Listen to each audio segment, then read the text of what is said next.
नमस्कार दोस्तों, मेरी YouTube चैनल पर एक बार फिर से आपका स्वागत है। आज का जो वीडियो लेक्चर है वह बहुत ही इम्पोर्टेंट होने वाला है उन स्टूडेंट्स के लिए जो कि पॉलिटिकल साइंस ऑनर्स कर रहे हैं या तो फिर वे बच्चे जो कि पॉलिटिकल साइंस ऑनर्स करना चाहते हैं। दोस्तों, आज इस लेक्चर में हम ये जानने वाले हैं कि अगर आप पॉलिटिकल साइंस ऑनर्स करते हैं तो आपको क्या-क्या लाभ हो सकते हैं। लेकिन आम तौर पर ये देखने को मिलता है कि बच्चों को कोई भी लाभ नहीं होता पॉलिटिकल साइंस ऑनर्स करने से। वह बस डिग्री लेते हैं 3 साल के बाद और फिर बाहर आ जाते हैं और फिर से उनको स्क्रैच से तैयारी करनी पड़ती है किसी भी चीज की। वह सिविल सर्विसेज एग्जामिनेशन हो या फिर यूजीसी नेट हो। यह बहुत बड़ी समस्या है भाई। आपका जो सिविल सर्विसेज एग्जामिनेशन है, जो यूपीएससी का सिलेबस है या जो स्टेट पीसीएस का सिलेबस है, अगर आप पॉलिटिकल साइंस ऑनर्स मन से करते हो तो आपका 30-40% सिलेबस तो ऐसे कवर हो जा रहा है। और अगर आप political science and international relations अगर ऑप्शनल सब्जेक्ट रखते हो या फिर पब्लिक एडमिनिस्ट्रेशन अपने ऑप्शनल सब्जेक्ट में रखते हो सीएसई में, तो दोस्तों आपका 50% तक का सिलेबस आप 3 सालों में कवर कर रहे हो।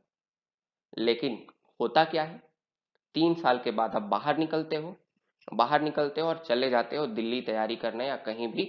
किस चीज की तैयारी करने? तो हम तो यूपीएससी की तैयारी कर रहे हैं। क्या करके आए हैं? तो भाई हम तो पॉलिटिकल साइंस ऑनर्स करके आए हैं। ना आपके पास कोई कॉन्सेप्ट होता है, ना आपके पास इससे रिलेटेड कोई नॉलेज होता है, और आप अपने 3 साल यूं ही बर्बाद कर देते हैं और आपको फिर से स्क्रैच से तैयारी करनी पड़ती है। अगर आप अभी जो अप्रोच फॉलो कर रहे हैं, इस अप्रोच को बदल के अगर इंटीग्रेटेड अप्रोच फॉलो करना शुरू कर दें, तो दोस्तों आपका 40 से 50% सिलेबस आसान हो जाएगा। और जितने भी सब्जेक्ट्स हैं, हिस्ट्री हो गए या फिर आपका सोशोलॉजी हो गया, इकोनॉमिक्स हो गया, सब पॉलिटिकल साइंस से कहीं ना कहीं रिलेटेड है। Because all the social sciences are interdisciplinary in nature, they all are connected.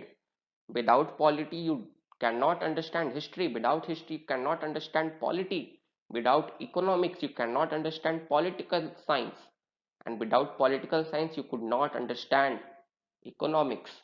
So they all are interdisciplinary. तो दोस्तों, इस वीडियो लेक्चर में हम ये चर्चा करने वाले हैं कि आप किस तरह से पढ़ाई करें पॉलिटिकल साइंस ऑनर्स का, कि सच में जब आप 3 साल के बाद पॉलिटिकल साइंस ऑनर्स करके निकले अपने कॉलेज से, तो आपके पास पॉलिटिकल साइंस का ज्ञान हो, नॉलेज हो, और आप आगे जाएं तो आपके लिए चीजें आसान हो जाए।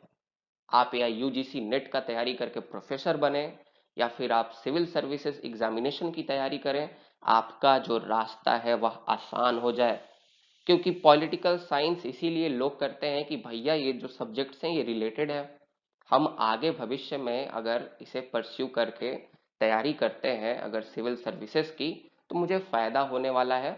और भाई हम प्रोफेसर तो आगे इसमें बन ही सकते हैं, थोड़ा बहुत और मेहनत करेंगे। लेकिन हो क्या रहा है, 3 साल पढ़ते हो, सीखते कुछ नहीं। और ये 90% स्टूडेंट्स का केस है। एक दो की बात मैं नहीं कर रहा, बस 10% कुछ ऐसे विद्यार्थी होंगे जो कि मन लगा के पढ़ते हैं, सही अप्रोच से पढ़ते हैं, जो ज्यादा मेहनती होते हैं। और फिर बाद में पूछते हो, सर इंजीनियर्स लोग सर ज्यादा क्यों निकालते हैं यूपीएससी सर?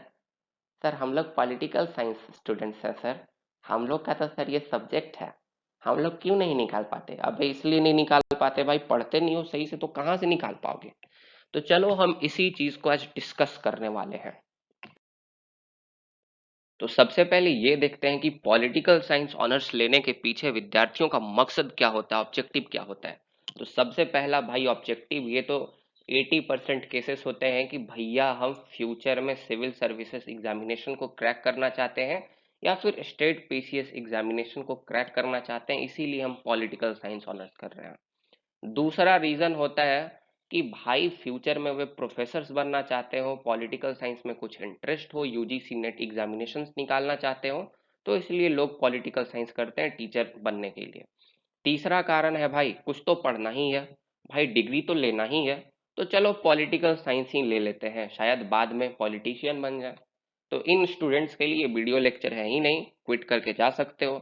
चौथा कि भाई हमें तो एसएससी सीजीएल क्रैक करना है, तो पास तो हो ही जाते हैं हम लोग, पॉलिटिकल साइंस में कम पढ़ना पड़ता है।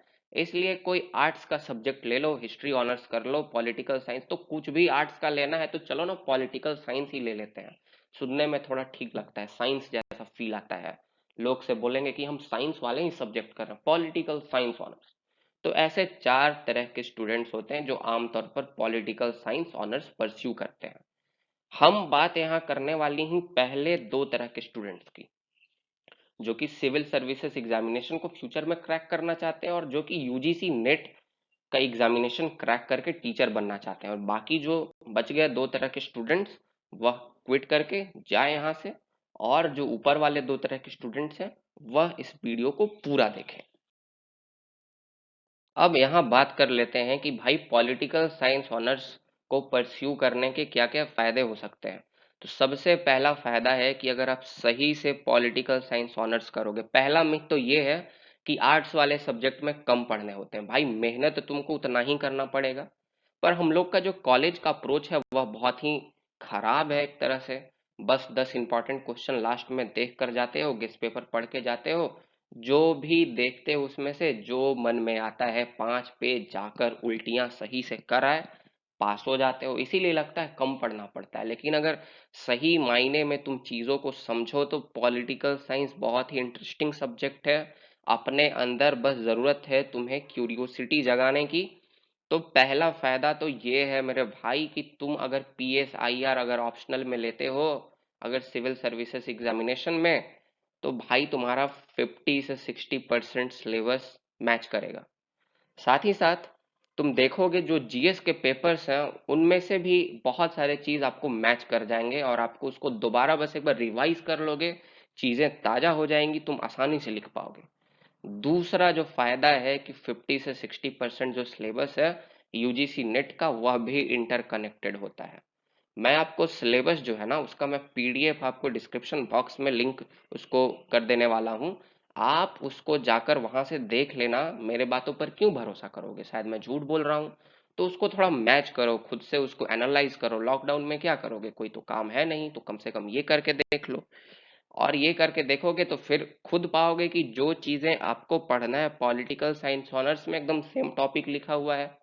तुमको यूजीसी नेट का सिलेबस हो या फिर यूपीएससी का सिलेबस हो, पॉलिटिकल साइंस ऑनर्स अगर करके जाओगे तो फायदा दोनों जगह होने वाला है। इसको थोड़ा खुद से देख लो। तुम बजट एनालिस्ट बन सकते हो, पॉलिटिकल साइंटिस्ट बन सकते हो, बजट एग्जामिनर बन सकते हो, साथ ही साथ लेजिस्लेटिव एनालिस्ट बन सकते हो, पब्लिक ओपिनियन एनालिस्ट बन सकते हो, लेजिस्लेटिव कोऑर्डिनेटर बन सकते हो, कैंपेन ऑर्गेनाइजर बन सकते हो। बहुत सारा स्कोप है, बहुत ही स्कोप है।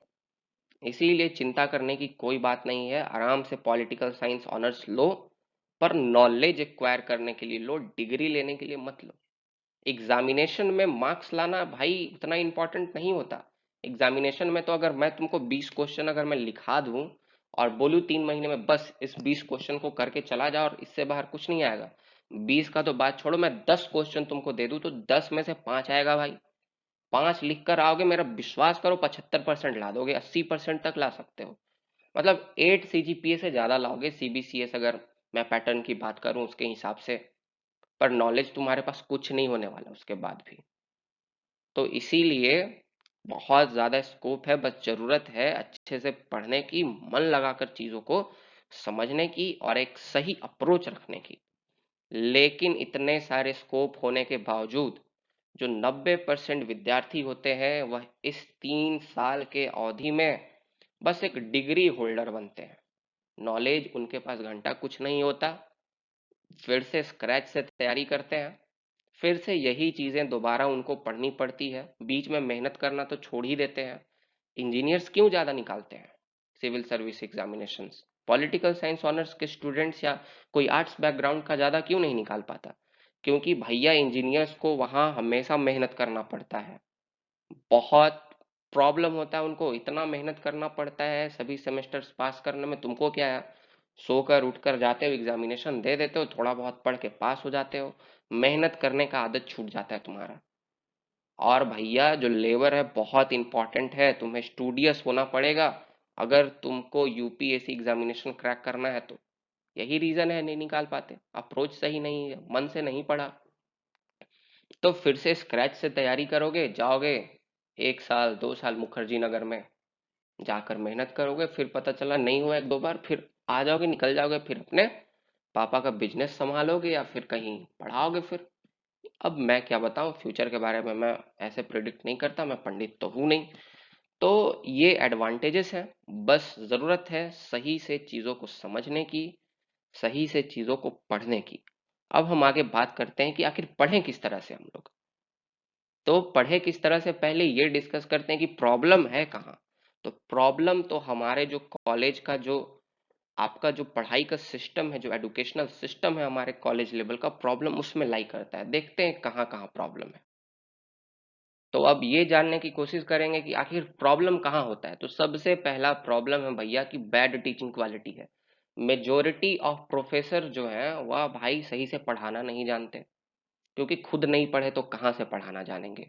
तुम पर ही लोड दे देंगे, ये पढ़ लेना वो पढ़ लेना, वो खुद नहीं पढ़ाएगा क्योंकि उसको खुद नहीं आता तो कहाँ से पढ़ाएगा। साथ ही साथ भाई एक बुक में, जैसे 10th 12th क्लास तक क्या होता था, एक बुक में तुमको सारा सिलेबस मिल जाता था, लेकिन अब ग्रेजुएशन में ऐसा नहीं होता। अगर तुमको एक टॉपिक कंप्लीट करना है तो हो सकता है कि पूरा बुक में एक टॉपिक ना हो, तुमको एक दो बुक को साथ में कंसिडर करना पड़ेगा और उसको एक साथ पढ़ोगे तो तुमको चीजें समझ में आए।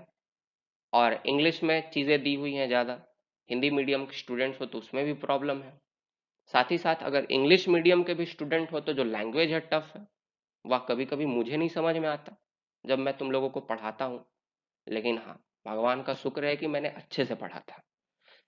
कोई बात नहीं। इससे क्या होता है भाई कि तुम इंटरेस्ट लूज कर जाते हो। टीचर अच्छा है नहीं, रिसोर्सेस तुम्हारे पास है नहीं, तो सोचते हो पढ़ें तो किस चीज से पढ़ें और क्या पढ़ें। और यही सबसे बड़ा प्रॉब्लम होता है। और इसके बाद बस तुम ये समझते हो कि अब भैया पढ़ाई लिखाई यहाँ कुछ नहीं होने वाला, बस एग्जामिनेशन पास करो और डिग्री लेकर निकलो। अब जो पढ़ेंगे फ्यूचर में पढ़ेंगे, बाद में तैयारी करेंगे। तो जो आपके एग्जामिनेशंस होते हैं उसमें भी अगर कोई अच्छा स्टूडेंट है जो क्वालिटी से पढ़ रहा है, अगर 10% वाले में अगर आ रहा है तो क्वालिटी से उसको मार्क्स नहीं मिलेंगे, क्योंकि क्वांटिटी चाहिए वहां। तो भाई अगर 4 पेज लिखोगे 5 पेज लिखोगे तो अच्छे मार्क्स मिलेंगे। अगर तुम जो पूछ रहा है चीज वही अगर तुम 2 पेज में लिख दिए बहुत बेहतरीन तरीके से, नंबर नहीं मिलेंगे। और हमारे भी हाथ बंधे होते हैं, हम भी नहीं नंबर दे सकते इस तरह से, क्योंकि हमारा सिस्टम ऐसा है। मैं एडमिनिस्ट्रेशन से ऊपर तो नहीं हूं ना, लेकिन बाद में तुम जाओगे अगर फ्यूचर में तो सिविल सर्विसेज एग्जामिनेशन में क्वालिटी की नीड होती है, क्वांटिटी की कोई ज़रूरत नहीं है वहाँ। तुमको 150 250 शब्दों में आंसर्स लिखने होते हैं, 1.5 पेज काफ़ी हो गया तुम्हारे लिए। ये एक हमारा जो सिस्टम है बहुत ही खराब है। आगे अगर तुम देखो तो भाई बस इंपॉर्टेंट क्वेश्चंस करके तुम जाते हो, और इंपॉर्टेंट क्वेश्चंस करके गए लिखे, फिर 10 दिन के बाद क्या हुआ क्या पढ़े थे कुछ पता नहीं। एग्जाम्पल के तौर पर अगर आप सेमेस्टर 2 के स्टूडेंट्स हो, आपका एक पेपर है कोर 4 जो है, पॉलिटिकल प्रोसेस इन इंडिया। पता है पॉलिटिकल प्रोसेस का मीनिंग क्या होता है? कभी सोचा है, समझा है पहले? कॉन्सेप्ट तो है नहीं। जब हम लोग पॉलिटिक्स का बात करते हैं तो पॉलिटिक्स के 3 आयाम होते हैं, 3 डायमेंशन होते हैं, 3 तरह के कोनोटेशन इस्तेमाल किए जाते हैं: पॉलिटिकल एक्टिविटी, पॉलिटिकल प्रोसेस और पॉलिटिकल पावर। हाँ, पॉलिटिकल पावर तो बहुतों को पता होगा। अंतर पता है कि पॉलिटिकल प्रोसेस और पॉलिटिकल एक्टिविटी में फर्क क्या होता है, दोनों का कॉन्सेप्ट क्या है? पूरा पेपर पढ़ लिया कास्टिज्म सेकुलरिज्म, लेकिन पेपर का नाम नहीं पता। पेपर का नाम पता तो पेपर का जो टाइटल है उसका मीनिंग नहीं पता। तुमको सही से व्हाट इज पॉलिटिक्स पूछ दिया जाए तो नहीं पता। तो मैं ये तुम्हारी गलती नहीं बोलूंगा, ये जो हमारा एडुकेशन सिस्टम है गलती उसकी है। अब क्या कर सकते हैं, we are the part of that. हाँ, पर मैं अपने स्टूडेंट्स को कॉन्सेप्ट के साथ पढ़ाता हूँ। तो मेरे भाई अगर आप इस यूट्यूब चैनल को सब्सक्राइब करोगे, मैं आपसे वादा करता हूँ कॉन्सेप्ट मैं आपको सही से समझा दूंगा। हाँ, और ऐसा नहीं कि सब मेरे ऊपर ही हो जाए कि सर अब आप ही सब पढ़ाओ। मैं आपको कॉन्सेप्ट दूंगा, आपको मैं मटेरियल दूंगा, रिसोर्सेज दूंगा, मैं आपको गाइड करूंगा। आपको मैं घोर के नहीं पिला सकता चीजों को, आपको पढ़ना खुद से, मेहनत खुद से करना पड़ेगा। पर इसकी गारंटी देता हूँ जो पढ़ाऊंगा कॉन्सेप्ट के साथ पढ़ाऊंगा, बहुत बढ़िया से पढ़ाऊंगा। चीजों को तुम तह तक जाकर समझोगे, और अगर उस टॉपिक से रिलेटेड कोई भी यूपीएससी का क्वेश्चन होना भाई, वो भी अटेम्प्ट करके देख लेना, तुम बना लोगे। एग्जाम्पल के तौर पर अभी सेमेस्टर 4 वालों को मैं पढ़ा रहा हूँ, उनसे जाकर पूछो। जो अभी बजट साइकिल मैंने पढ़ाया या फिर जो पंचायती राज के बारे में पढ़ाया, पूरे कॉन्सेप्ट के साथ पढ़ाया है। पंचायती राज तो तुम्हारे सेमेस्टर मेरे ख्याल से 1 में ही है। सेमेस्टर 1 का जो कोर 2 है तुम लोगों का, उसमें है पंचायती राज और म्यूनिसिपैलिटी के बारे में पढ़ने के लिए। और सेम चीज आपको आकर फिर सेमेस्टर 4 में पढ़ना है ना। तो चीजों को वही बेहतरीन तरीके से पढ़ो ना। सेमेस्टर 4 में तुम्हारी चीजें हल्की हो गई, वही अगर तुम फ्यूचर में वही तुमको पढ़ने मिलेगा, वहां चीजें हल्की हो गई। तो this is called integrated approach. जो चीज तुम एक बार पढ़ रहे हो, उसी चीज को पूरी तरह से वहीं पढ़ लो, क्योंकि वहां तो पढ़ सकते हो ना पूरा। वहां तो कुछ लिमिटेशन नहीं है कि नहीं आपको पंचायती राज में इतना ही पढ़ना है। और पढ़ना ही कितना है भाई, मुश्किल से तो 10 से 12 कॉन्सेप्ट होते हैं, पर ये भी सही से कंप्लीट नहीं होता। यही 12 कॉन्सेप्ट फिर सेमेस्टर 4 में, यही 12 कॉन्सेप्ट फ्यूचर में।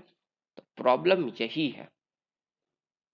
अब डिसाइड आपको करना है कि आप अपने 3 साल बर्बाद करना चाहते हैं, या फिर इन 3 सालों में आप इमेंस नॉलेज गेन करना चाहते हैं और फ्यूचर में आप उसको यूज करना चाहते हैं। तो वीडियो लंबा हो रहा है, लेक्चर भी लंबा हो रहा है, थोड़ा इसको वाइंड अप करते हैं जल्दी से। मुझे उम्मीद है आपको समझ में आया होगा जो मैं बोलने की कोशिश कर रहा हूं।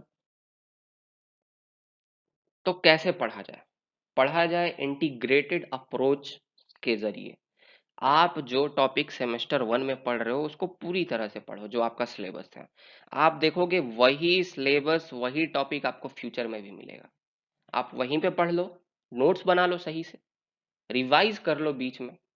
अभी के जो सेमेस्टर 4 के स्टूडेंट्स हैं बोलते हैं सर यूजी से नेट में क्या पढ़ना है। अरे भाई यही पढ़ो, इसी से आएगा क्वेश्चन, इससे बाहर नहीं क्वेश्चन आने वाला। कौन सा बुक पढ़े? अरे भाई जो बुक तुम्हारे 3 सालों में पढ़ रहे हो और जो मास्टर्स में पढ़ोगे उसी से क्वेश्चन आएगा। अलग से भगवान क्वेश्चन बना के भेजेंगे, इंसान बनाएगा? प्रॉब्लम यहाँ है, इस चीज को समझने की कोशिश करो। तो इंटीग्रेटेड अप्रोच लगाओ, इंटीग्रेटेड अप्रोच से पढ़ाई करो, बहुत ही बढ़िया रिजल्ट मिलेगा। साथ ही साथ जो नॉलेज एक्वायर कर, देखो नॉलेज इज पावर। जब आप नॉलेजेबल होगे ना, तो आपका जो सेल्फ कॉन्फिडेंस है बढ़ेगा।